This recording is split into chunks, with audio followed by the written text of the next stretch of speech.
can't blame Nelson Mandela for not knowing what all these dynamics were. And remember, he was sitting in prison, even at Victor Verster. The ANC leadership in exile couldn't yet enter the country, engage with him. The people who were able and allowed, and I think deliberately allowed to do so, by the apartheid regime to go and talk to him there at the house at Victor Verster prison, where he was kept for the last part of his imprisonment, were exactly these guys from the cabal.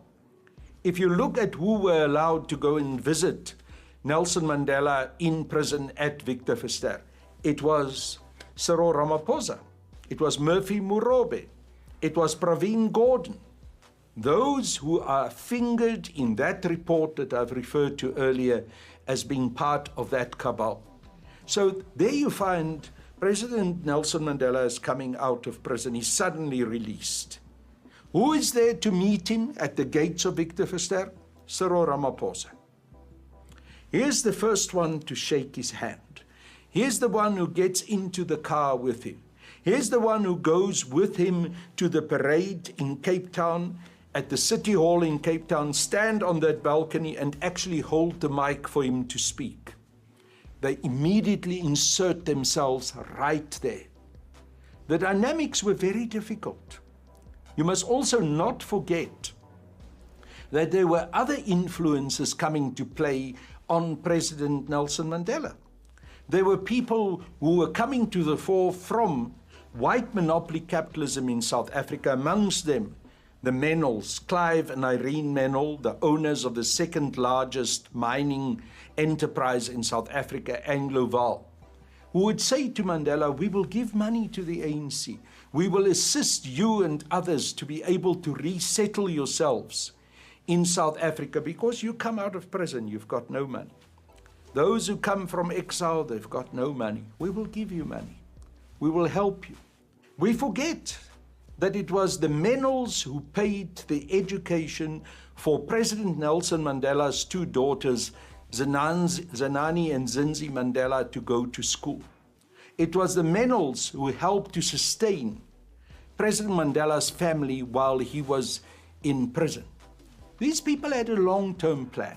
They knew that those monies which they invested in assisting these families was an investment on having influence and control over these comrades in the future once the negotiations would start. And it played out exactly like that.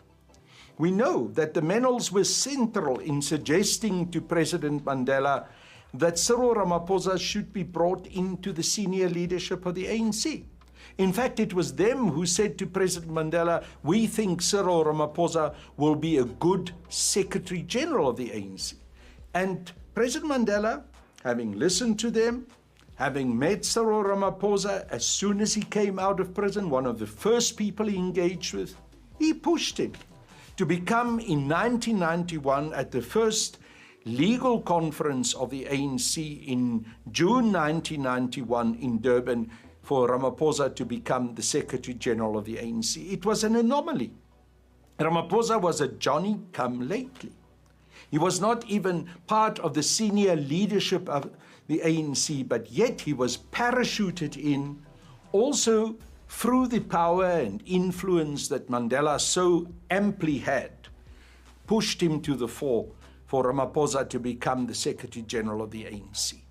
And once he was Secretary General of the ANC, he then started to extend his control over the National Executive Committee of the ANC.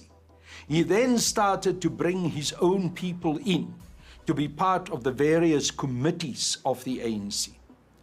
Remember, the negotiations started with Thabo Mbeki as being the chief negotiator, and Jacob Zuma being the head of intelligence. When both Jacob Zuma and Thabo Mbeki were outside the country, actually traveling with President Nelson Mandela, Ramaphosa called a meeting of the National Executive. He used those friends and cronies of his who he had brought into the NEC to pull off a coup They removed Thabo Mbeki as the chief negotiator for the CODESA negotiations. They removed Jacob Zuma as the head of intelligence.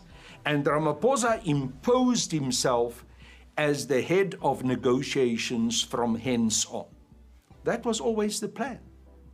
And that plan unfolded beautifully for them once he managed to pull off that coup in the National Executive Committee of the ANC. And then he formed a very, very close, insidious relationship with the chief negotiator of the National Party, Rolf Meyer.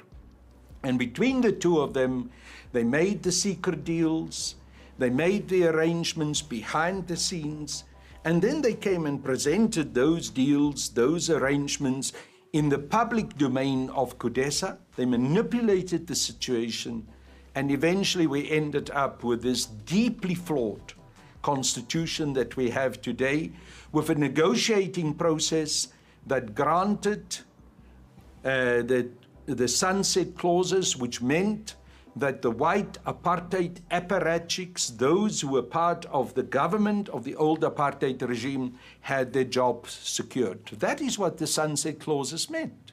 It also included in the Constitution a clause that gave property rights, guaranteed property rights. Now, how on earth do you guarantee property rights in a country where you know the colonial history of this country is that white colonists came to South Africa and stole the land from the indigenous people?